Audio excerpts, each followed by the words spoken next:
mag-subscribe ka na.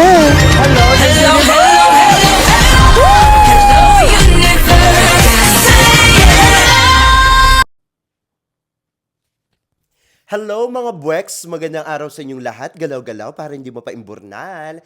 Hello sa ating mga subscribers dyan. Ganun din sa ating mga new subscribers. Welcome to Parade of Beauty. If you are here today, welcome to the new era of beauty. Beauty is in you. O, Jimbo. Kamusta naman kayo mga buweks? Gusto niyo ba ang ating background? Ayan. Sabi ko mamaya ko na lang record pero okay lang, ngayon na lang, no? Bago ako magpunta ng work.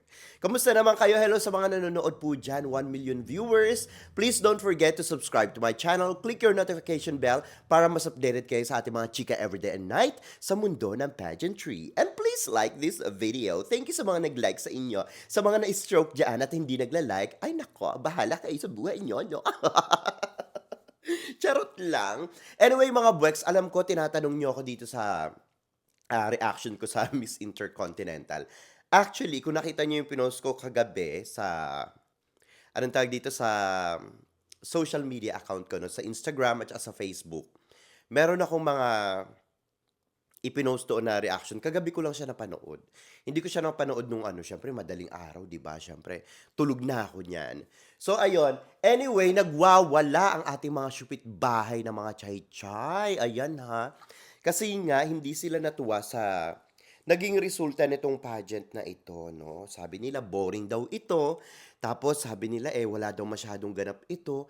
Kung iisipin mo, di ba sila naman yung nakoronahan nung last year?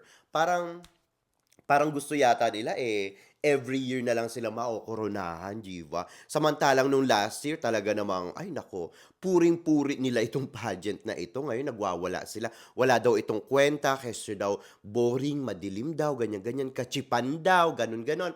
Tapos, ang sinasabi pa nila, yung kandidata daw natin na si Miss Philippines, na si Eliza, ayan, ano ba name niya? Eliza Marie Redondo. Ayan, si Eliza Marie Redondo. So, sinasabi nila na ang pambato daw natin, nasaan na daw ang kalibre ng Pilipinas? Nasaan na daw yung powerhouse na sinasabi? Dahil ang sinasabi nila, ang pinadala daw ng Pilipinas dito sa Miss Intercontinental 2024 ay sobrang hina at walang kalibre at all. Ayan, bubita daw ito. Ayan, nakakaloka, no? Maganda lang daw pero hindi naman daw ganun kagandahan. Mas maganda daw si Thailand at syempre mas matalino daw. Kasi ang sabi nila, hindi daw nasagot ni Philippines ang tanong. So napaimburnal daw ito. So bale, sinasabi nila na ang Miss Intercontinental daw ay luto-luto na lang din. Bakit daw ito nag-place? Ayan, dahil daw may pagkabubita daw ang ating kandidata. Kaya daw hindi daw ito deserving na makapunta or makapasok sa final cut. Ayan, nakakaloka ito. Mas may karapatan pa daw yung kanilang kandidata na si Bella Gregory. Alam niyo mga buwek, sa totoo lang, bet na bet ko tong si Bella Gregory. Gandang-ganda ako sa kanya kasi fina-follow ko siya sa Instagram. So, gusto ko siyang lumaban ng Miss Universe, no? Pero hindi ko alam, dapat sa Miss Charm ito Siguro naburyo na rin, no? Kaya lang, nag-withdraw siya.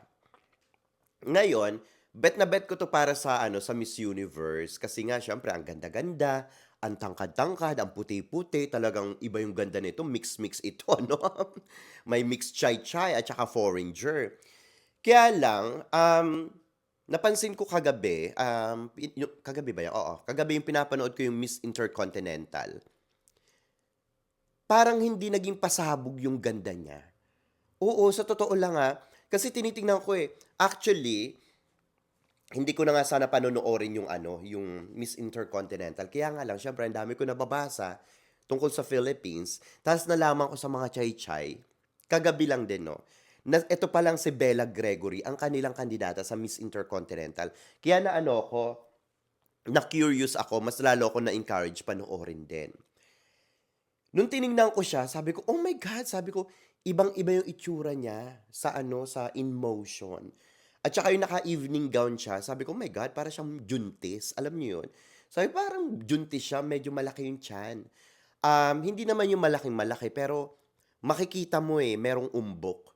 Hindi naman siya juntis, kaya lang siguro parang ano siya, parang naging bilugan ng konti, siguro hindi niya masyadong napaghandaan. Ta's napansin ko, medyo maigsi yung legs niya, yun yung napansin ko kasi sa mga videos niya sa Instagram niya, mukha siyang mahaba pati yung legs niya at saka ang sexy-sexy niya doon. Siguro dito hindi niya masyado napaghandaan din, Parang ibang-iba yung itsura niya in motion, or siguro sa camera angles din anyway 'no, kasi ang camera angles kahit na anong angle pa 'yan 'di ba, kung talagang pasabog yung ganda mo, pasabog yung ganda mo 'di ba? But anyway ayun, nagulat lang ako kay ano, kay Miss Thailand, but she's still gorgeous 'no. Yun nga lang iba yung itsura niya sa In Motion. Anyway, at saka medyo malamya yung ano niya, performance niya, parang hindi naman siya laban na laban. Anyway, eto namang si Aliza, nagulat ako dito sa girl na ito, hindi ko 'to kilala mga bweks, eh. Hindi ko naman kasi nasusubaybayan itong Miss Intercontinental. Nung last year, may napanood lang ako, nag-live lang ako sa ano, sa Facebook 'no, live streaming. Ta's may isang kandidata dun, yung tapos na yung natatandaan ko yung tapos na yung pageant, yung parang rumarampa-rampa pa siya dun sa stage, nakalimutan pinost ko yun, eh. Nakalimutan ko yung bansa niya, but ayun, I just ano, remember her 'no, again. Anyway, nagulat ako dito kay Aliza, grabe ang ganda pala nito. Oo, ang tangkad, 'di ba? Medyo mahinhin siya, pero makikita mo lumalaban siya. To be honest, yung nakita ko siya kagabi sabi ko, "My God, ang tangkad niya at saka ang ganda." Pinay na Pinay, 'di ba? Iba yung kalibre ng ano niya, ng beauty niya. Puwede siya sa ano, since medyo mahinhin siya ta's maganda, ano siya, puwedeng-puwede siya sa anong tawag dito, sa Miss International, 'di ba? Yung beauty niya ang ganda-ganda, lalo na 'pag naglalakad, alam mo yun, parang hindi siya yung parang over, 'di ba? Tamang-tama, parang Kylie Versosa yung dating, parang gano'n, 'di ba? Parang Atisa Manalo, gano'n, 'di ba? Mahinhin. Bet na bet ko siya dito sa laban niya sa ano. But anyway, congratulations kay Aliza Marie Redondo. Ayan, nanalo lang naman siya, 'di ba? Power of Beauty Award. O, 'di ba? Saan ka pa? Kaya naman talaga nagwawala ang mga chay-chay, 'di ba? Kasi nga hindi na naman nila matanggap yung kanilang pagka-imburnal, 'di ba? But anyway, ayun, congratulations, ayan na, sa Power of Beauty. Talaga namang very deserving sa kanyang award. And of course, nasungkit din nito ang Best in Swimsuit o Jimbwa. Ang sabi daw ng mga chay-chay, sila daw talaga ang deserving dahil daw makinis ang kanilang kandidatang si Bella o Jimbwa at maputi daw at maganda. Ewan ko na lang, Jimbwa. In fairness naman dito kay Philippines, ay ang ganda rin naman nito. Mas gusto ko nga yung beauty ni Philippines kasi kahit na anong anggulo, kitang-kita mo yung kalibre, 'di ba? Talagang panalong-panalo, pack na pack, winner na winner, ganon, 'di ba?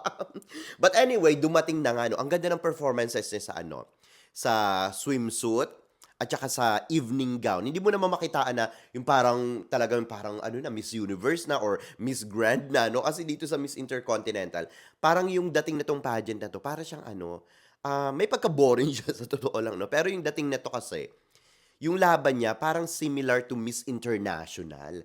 Parang gano'n siya, yung parang simplihan lang, rampa-rampa ka lang do'n. But anyway, eto namang si Aliza, yung ano niya, yung rampahan niya, yung aurahan niya doon, plakadong-plakado din, 'di ba? Kita mo naman yung pose and poise, 'di ba? Pati yung face card, talaga namang hindi mo maidi-deny, 'di ba? But anyway, ayun na nga 'no, sinasabi nga ng mga chay-chay na bobita daw etong si Aliza Marie Redondo. Ayan ang nagsasabi 'no, ang daming nagsasabi niyan. Sinasabi na hindi daw nasagot ni Aliza Marie Redondo ang final question and answer sa Miss Intercontinental 2024 at bobita nga daw ito. Nakakaloka naman itong mga bweks 'no. Well, kung napanood nyo yung question and answer, yung final question and answer, kayo mismo ang makakasagot diyan sa mga sinasabi nila 'no. But anyway, eto panoorin natin ito. Of beauty as well for your answer. Starting with the power of beauty. Ganda. Very beautiful. Please choose an envelope. Open it. Open it for me. Parang hinihingal yung host na yung lalaki. Give it back to Cecilia. And here is your question. What do you think of people having cosmetic surgery to change their appearance? Good evening, everyone. Thank you so much for that question. If it was for themselves, then I believe that it would be okay. However, if it was for other people, then I believe that it should be. Sorry. I believe that surgery depends on whoever you are. If it's for yourself, it's okay. But if it's for other people, I think you shouldn't do it. Because you have to believe in yourself, you have to be authentic, and believing that true beauty doesn't lie on physical appearance, it lies from inner qualities with outer looks. Thank you so much. Thank you to his power of beauty. Nakakaloka yung beauty niya, no? Parang napansin niyo yung reaction ng yung host, yung sinagot niya yung tanong, parang siya, ano bang tawag doon? Napabugtong hininga, di ba? Kasi nga yung kung paano niya sinagot yung tanong, no? Siguro, nakikita ko kasi dito mula umpisa nung pageant, parang bet na bet nung host si Philippines. Oo, kitang-kita mo parang siya yung bet na bet, no? Kumbaga pag nanonood ka, mararamdaman mo talaga, ayan, kung bet si Philippines, ganyan. So, yun yung nakita ko dito. Sabi ko, ay, bet na bet si Philippines, ganun, ganyan. Kaya nga lang, pagdating dun sa question and answer, medyo yung reaction ng host, na paano na, parang napagano na. But anyway, ang ganda-ganda ni ang ganda-ganda ni Eliza, no? Sobrang grabe yung face card. Parang, pag tinititigan ko siya, parang kumakatrio na. Di ba? Siguro dahil din sa hair niya. Tapos yung din, nakakaano rin, yung, tawag dito, yung music, no? Yung sound effect, yung background music, ganyan-ganyan. Parang panira. Kasi nung tumugtog na siya, yung medyo lumakas na, parang interrupted na-interrupt na si Eliza. But anyway, ayun nga, sinasabi nga nila na bubita itong si Eliza, no? Na hindi nasagot yung tanong. Anyway, alam niyo mga Bwex, no? Sa beauty pageants, sa mga question and answers, wala namang right or wrong. Kasi nasagot, no? Kasi ang tinatanong dyan, yung opinion mo. So kung yan ang opinion mo, yun talaga yun, di ba? Hindi naman dapat tingnan kung mali ba o tama, kasi opinion yun ng tao, di ba? Opinion yun ng bawat isa or ng bawat kandidata. So ayun, hindi dapat sinasabi yung hindi nasagot yung tanong. 'Di ba? Kasi pag sinabi mong hindi nasagot yung tanong, so nag-walk out na lang. Hindi naman siya nag-walk out. So that means to say, nasagot yung tanong, 'di ba? Nasagot niya ang tanong doon. Nasagot ba ng maayos, 'di ba? Or tama yung tanong, 'di ba? Kung hindi nasagot yung tanong, syempre nag-walk out. Hindi naman siya nag-walk out. Nasagot niya yung tanong. So sinagot niya yung tanong. Kaya nga lang, yung sagot ni Eliza sa question and answer, actually, she answered the question. Definitely, no? Nag-ano lang siya, she just stumbled. Di ba? So, she answered the question, but not that confident. Yun ang nakikita ko dito. Maganda yung sagot niya. Kaya nga lang, hindi niya lang ito na i-deliver ng maayos, no? Parang she was not sure with her answer. Yun yung nakikita ko dito. Pero maganda yung sagot niya. Parang nakulangan siya ng, let's say, ng conviction, ayan, ng feelings, no? Para maging makatotohanan yung kanyang isinasagot doon sa final Q&A, diba? So, ayun, siguro kinakabahan din siya. Mukhang kinakabahan Tapos, her answer, to be honest, was good talaga, actually, no? But she just didn't deliver it properly. Sayang, sayang talaga, no? Kumbaga parang it's lacking of power or let's say energy, parang ganon. So sayang. But anyway, nakasungkit siya ng second runner-up, di ba? Nakapasok sa final cut, di ba? So saan pang ano doon, problema doon, di ba? Ang problema doon kasi nga, eto mga chay-chay, hindi nila matanggap na ayon, napaimburnal ang kanilang super ganda daw na kandidata at nilamon na naman ito ng Philippines kahit na papaano, no? Pag pinahawak nyo ng mikropono ang Pilipinas, ang kandidata ng Pilipinas ay paniguradong ay lalamon at lalamon ito ng mikropono.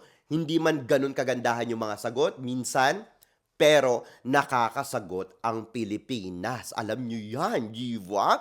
Dito naman kay Eliza, maganda yung sagot niya, kulang lang siya ng energy. Ayan, nakulangan lang ng energy.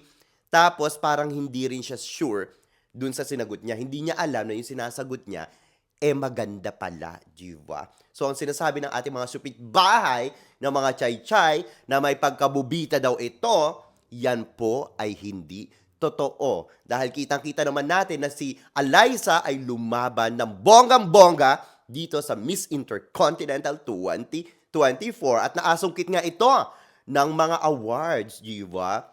Power of Beauty and Swimsuit or Best in Swimsuit. At syempre, di ba, second runner-up lang naman. Di ba?